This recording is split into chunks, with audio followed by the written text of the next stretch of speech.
I'm Cailey Thalman here alongside Big Train pitching coach Craig Lopez ahead of the Big Train's game against the Crop Dusters on Coach Lopez Appreciation Night.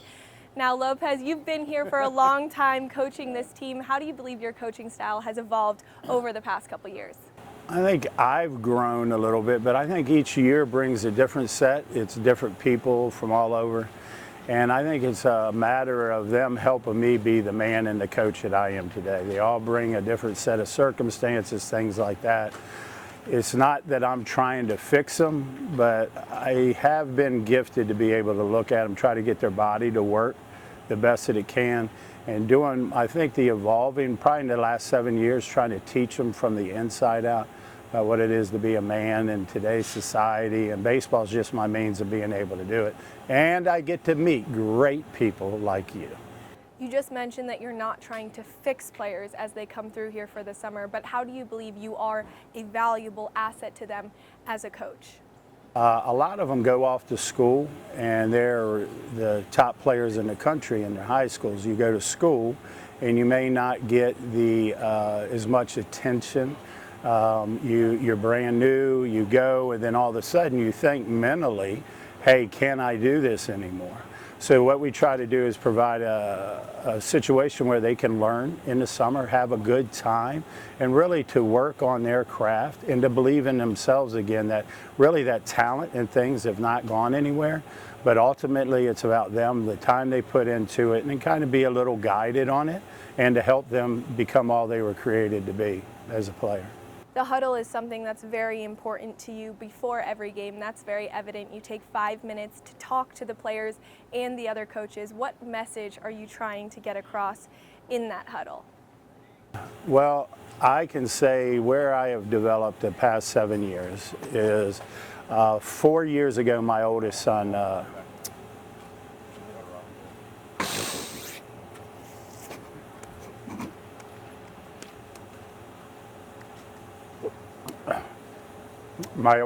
Jacob,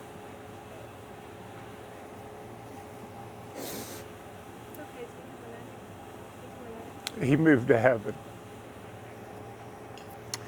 And my mess in my life sometimes has been my message, and I'm thankful God has chosen me to be the messenger.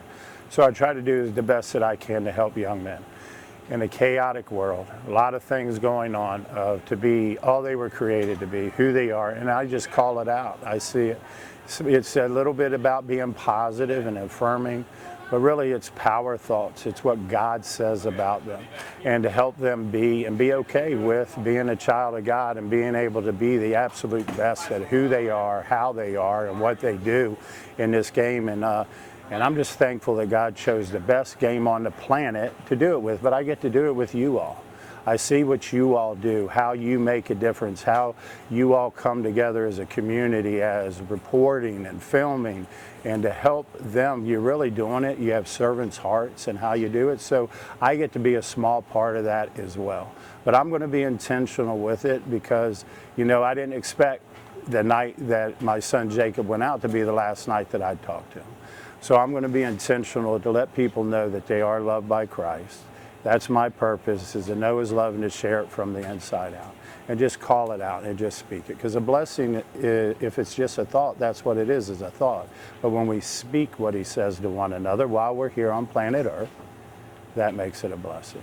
And I really am the most blessed man on the planet to do what I do. And how do you carry him with you as a coach?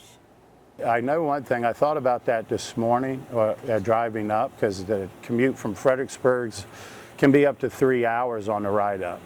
And I really try to have him renew my mind. I listen to quite a few different pastors of how it is to be a man and navigating through today's society and not get caught up in the chaos stuff with Dr. Tony Evans and Jack Hibbs and Greg Lowry and the one in Murfreesboro, Alan Jackson. But these different guys like that, just really have him speaking in his word and doing a lot less of what I think and what I say, and doing a lot more of listening to what he's saying, how he's doing it. And that's where my strength lies, from the inside out.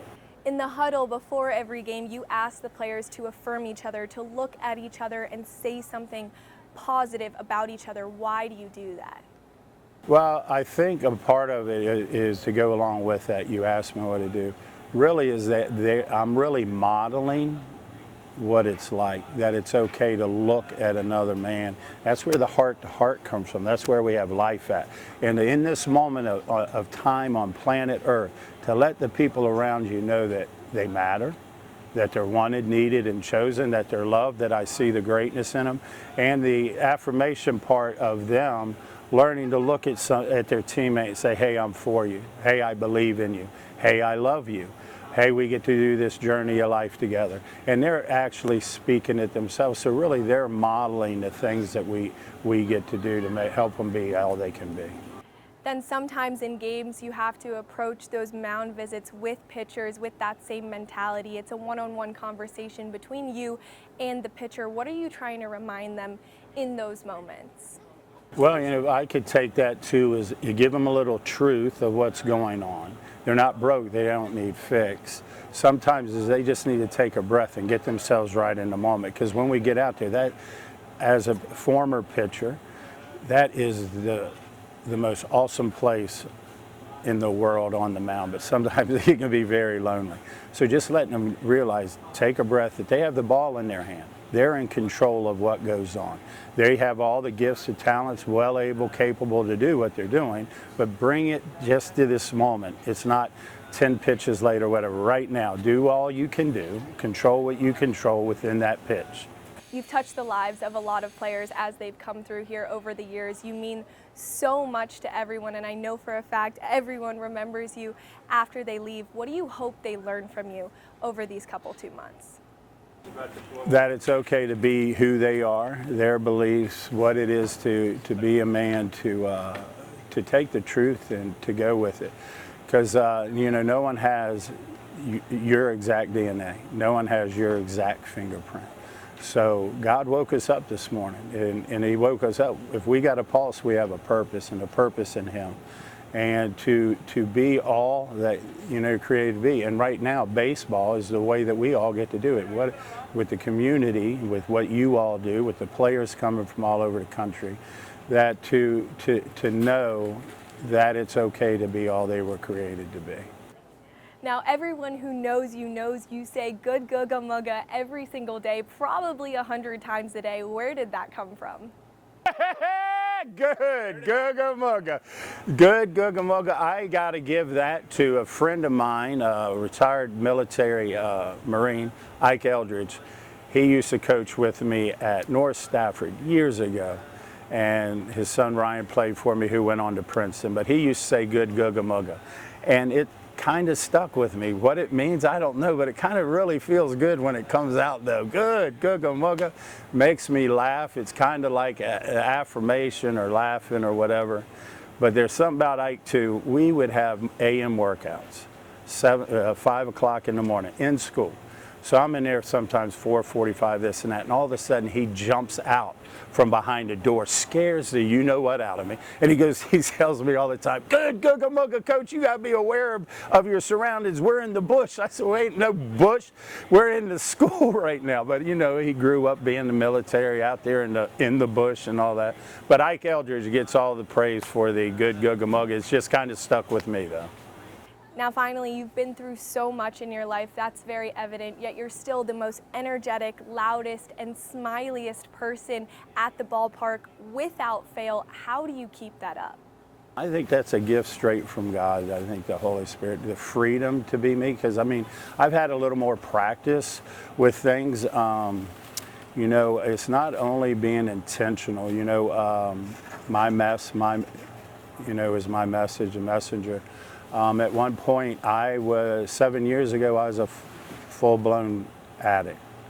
And learning how to, I had 8 different surgeries. I started abusing painkillers in a manner that I shouldn't be. I started using it for my mind, things like that. And not proud of it, but being able to teach men now. I teach several classes now. I do prison ministry. I do a lot of things that come of it, and I'm very intentional because of my son Jacob, and with my family.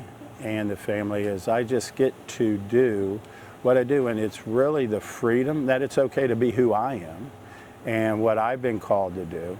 And my love for him and things, he's the one, that's where the freedom comes from.